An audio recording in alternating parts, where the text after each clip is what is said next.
नमस्ते प्रणाम। मेरे यूट्यूब चैनल पे आप लोग का स्वागत है। जितना चाची माई भाभी दीदी देखत हुई हैं सबके तहे दिल से धन्यवाद वीडियो देखने के लिए, सुनने के लिए। और देखिए हम लोग बहुत सुंदर सा नाच कहारवा गीत सुना रहे हैं। आप लोग सुनिएगा, ढेर सारा प्यार दुलार आशीर्वाद भरपूर दीजिएगा। चैनल को ज़्यादा से ज़्यादा शेयर करिएगा प्लीज़। आप लोग अपना सपोर्ट दीजिए।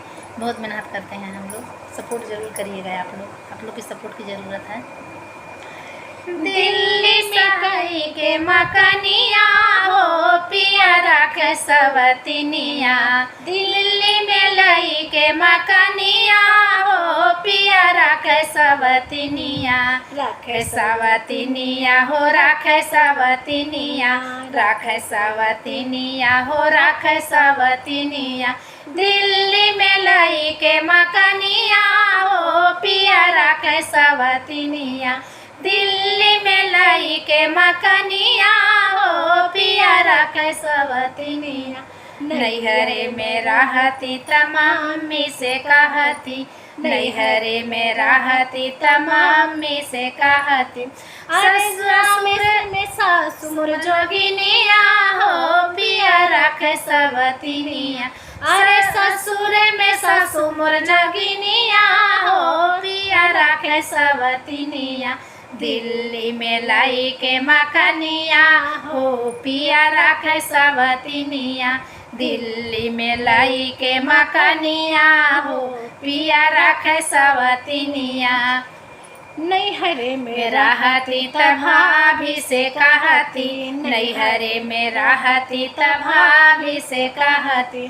ससुर में जेठनी नगिनिया हो पिया रख सवतिनिया। ससुर में जेठनी नगिनिया हो पिया रख सवतिनिया।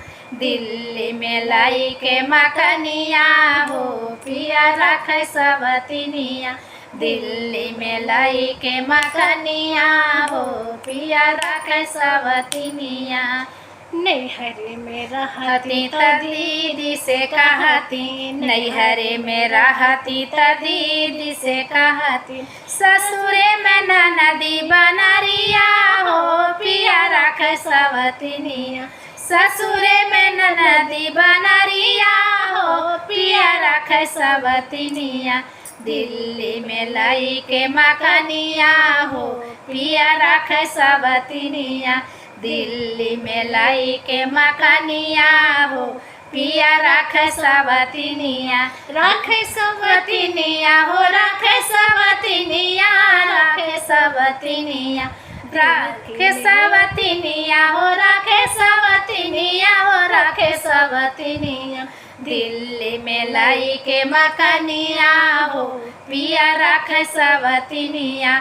दिल्ली में लाई के मकनिया हो पिया रख सवतिनिया। हम लोग गाना कैसा लगा प्लीज़ सुनिएगा पूरा फुल वॉच करके।